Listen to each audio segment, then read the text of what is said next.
അതിനെക്കുറിച്ച് കൂട്ടുകാരോടെല്ലാം സംസാരിക്കാമെന്ന് വിചാരിച്ച്. 12 വയസ്സായ പെൺകുട്ടി 25കാരനോടൊപ്പം ഒളിച്ചോടി പൂനെയിൽ വെച്ച് പോലീസ് പിടികൂടിയെന്ന്.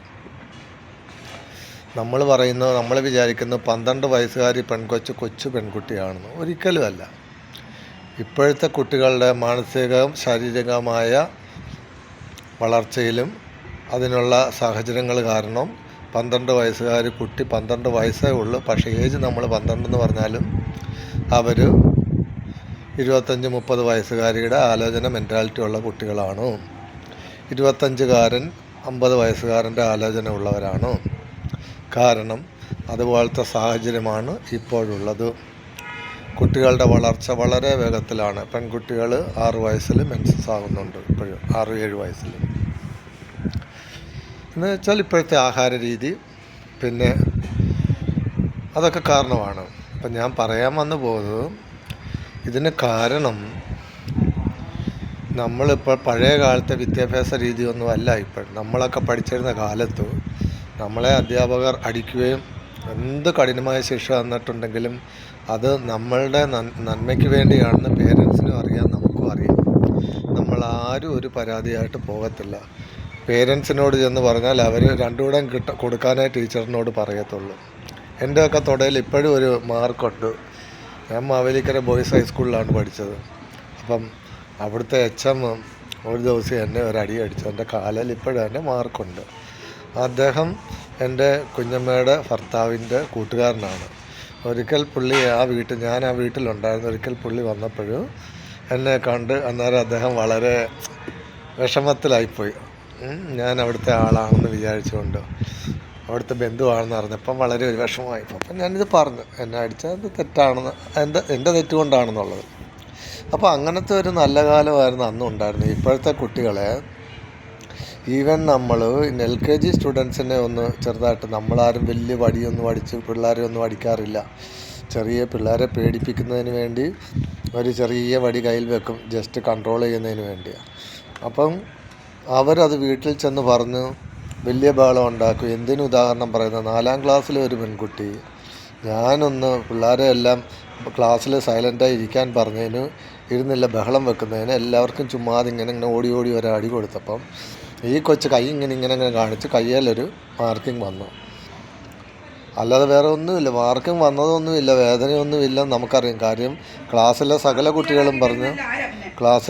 കുട്ടികളും പറഞ്ഞു ഈ പെൺകുട്ടി കള്ളം പറയുന്ന കൊച്ചാണെന്ന്, ഈ കൊച്ചു കള്ളം പറയുവാണെന്ന്.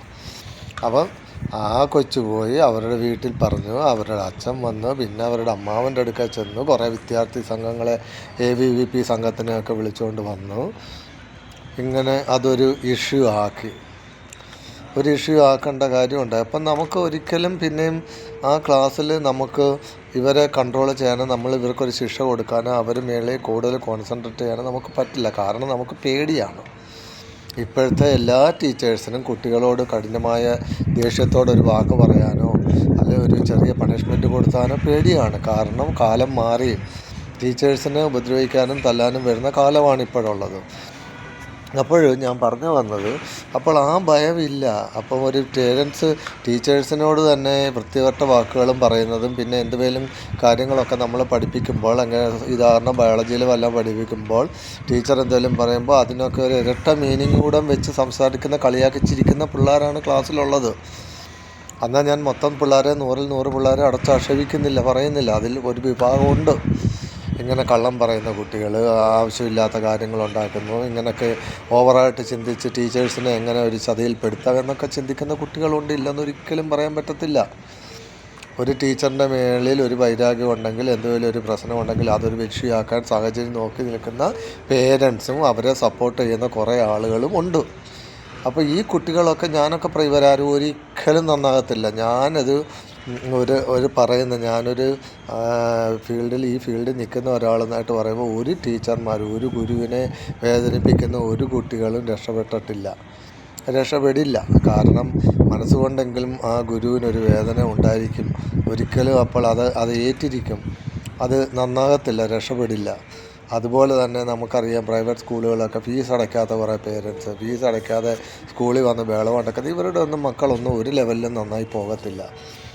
ആ കാര്യം അതൊക്കെ നമ്മളൊക്കെ എത്രത്തോളം കഷ്ടപ്പെടുന്നുണ്ടോ അതിൻ്റെ പ്രതിഫലം കിട്ടാതെ നമ്മൾ കഷ്ടപ്പെടുമ്പോൾ അത് ദൈവം കാണുന്നുണ്ട്. ആ ശിക്ഷ ദൈവം അവർക്ക് കൊടുത്തിരിക്കും. കാര്യം ഇങ്ങനത്തെ ഈ 12 വയസ്സുകാരി കൊച്ച് 25കാരനോടൊപ്പം ഒളിച്ചോടിയപ്പോൾ ആ കൊച്ചിൻ്റെ നമുക്കറിയാം ഇതുപോലെയൊക്കെ സാഹചര്യത്തിൽ വളർന്ന കൊച്ചുങ്ങളായിരിക്കും. കാര്യം ആവശ്യമില്ലാത്ത തന്തയില്ലായ്മയ്ക്കൊക്കെ സപ്പോർട്ട് ചെയ്യുന്ന പേരൻസും അതുപോലെ കുറേ ആളുകളും കുറേ ബന്ധുക്കളും ഒക്കെ ഉണ്ട്. ഒരു ടീച്ചറിനെയൊക്കെ അപവാദപ്പെടുത്താനും ടീച്ചറിനെയൊക്കെ ആവശ്യമില്ലാത്ത പോക്സോ കേസിൽ പെടുത്താനും പിന്നെ കഞ്ചാവിൽ പെടുത്താനും ഇതിനൊക്കെ ആവശ്യമില്ലാത്ത കാര്യങ്ങളൊക്കെ പറഞ്ഞൊരു ടീച്ചറിനെ കൊടുക്കാൻ ശ്രദ്ധിക്കുന്ന ആളുകൾ ധാരാളമുണ്ട് സമൂഹത്തിൽ. അതേസമയം വളരെ പക്വതയോടും വളരെ ബഹുമാനത്തോടും നല്ല പഴയ രീതിയിൽ തന്നെ ജീവിതം വിദ്യാഭ്യാസം ഫോളോ ചെയ്യുന്ന നല്ല കുട്ടികളും ഒക്കെ ഉണ്ട്. അവരൊക്കെ നല്ല ലെവലിൽ എത്തിച്ചേരുന്നുണ്ട്. അവരൊക്കെ ഡോക്ടറും എഞ്ചിനീയറും അഡ്വക്കേറ്റും പോലീസും SIയും IASഉം IPSഉം ഒക്കെ ആയി മാറുന്നുണ്ട്.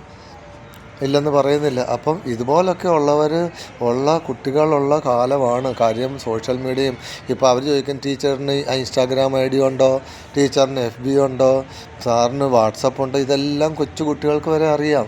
അപ്പോൾ ഇതൊക്കെ ഇവരുടെ ലൈഫിൽ വളരെ ഇൻഫ്ലുവൻസ് ആകും കുട്ടികളുടെ മേളിൽ. സോ അതൊക്കെ ഇവരുടെ മാനസിക വളർച്ചയ്ക്ക് വൃത്തികെട്ട ആലോചന, അഴുക്കായ ആലോചന, തെറ്റായ ആലോചന ഉണ്ടാകുന്നതിന് വേണ്ടി സഹായിക്കുന്ന കാര്യങ്ങളൊക്കെയാണ്.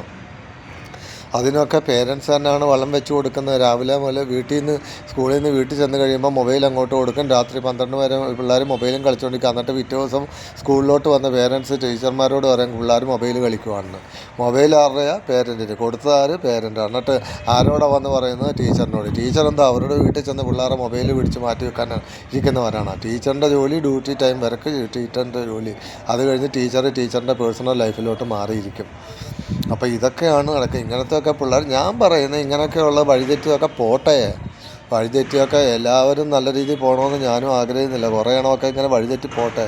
സമൂഹത്തിൽ ഇങ്ങനെ കള്ളുകുടിയന്മാരും കള്ളക്കാരും കൊലപാതകളും ഒക്കെ കുറേ വേണമല്ലോ. അപ്പോൾ ഇങ്ങനെയൊക്കെ ഉള്ളവങ്ങൾ ആ രീതിയിലേ പോകത്തുള്ളൂ. ഒളിച്ചോടി പോകുന്നത് ഇങ്ങനെ 12 വയസ്സിൽ വെറി പൂത്ത് വല്ല ആൺപിള്ളേരുടെ കൂടെ ചാടി പോകുന്നവരൊക്കെ അങ്ങനെ പോട്ടെ. ഇവരങ്ങ് തടയാൻ പോകണ്ട. ശരിയല്ല ഞാൻ പറഞ്ഞ കാര്യം. ഒരു അധ്യാപകൻ അല്ലെങ്കിൽ ഒരു പേരൻ്റ് എന്ന നിലയിൽ ഒരു അധ്യാപകൻ ഒരു സെക്കൻഡ് പേരൻ്റാണ് അധ്യാപകൻ. ആ അധ്യാപകൻ നല്ലൊരു രീതിയിൽ നല്ല ഗൈഡൻസ് കൊടുത്ത് കുഞ്ഞുങ്ങളെ നല്ല രീതിയിലോട്ട് കൊണ്ടുവരാൻ ശ്രമിക്കുമ്പോൾ അതിനെ സപ്പോർട്ട് ചെയ്യാതെ ആ ടീച്ചറിനെതിരെ പരാതിയും പ്രശ്നങ്ങളും ഒക്കെ ആയിട്ട് വരുന്ന പേരൻസും അതുപോലെ അവരുടെ ബന്ധുക്കളും ഒക്കെ ഉള്ളപ്പോൾ ഇങ്ങനെയൊക്കെയുള്ള കുഞ്ഞുങ്ങൾ വഴിയെ തെറ്റി പോകാതിരിക്കാൻ പറ്റത്തില്ല. അതൊക്കെ വഴിതെറ്റി പോവുകയേ ചെയ്യുള്ളൂ. ബാക്കിയുള്ളവരെ നമുക്ക് നന്നാക്കാൻ പറ്റുന്ന കുഞ്ഞുങ്ങളെ നമ്മൾ നന്നാക്കി എടുക്കുക, അവരെ നല്ല രീതിയിൽ കൊണ്ടുവരിക, അവർക്ക് നല്ലൊരു ഭാവി നമ്മൾ ഉണ്ടാക്കി കൊടുക്കുന്നത്, അതിനെ സപ്പോർട്ട് ചെയ്യുന്നത് നമ്മളുടെയൊക്കെ കടമയാണ്. ഞാൻ പറയുന്നതിനകത്ത് തെറ്റ് വല്ലതും ഉണ്ടെങ്കിൽ നിങ്ങൾ തന്നെ പറയുക. നന്ദി, നമസ്കാരം.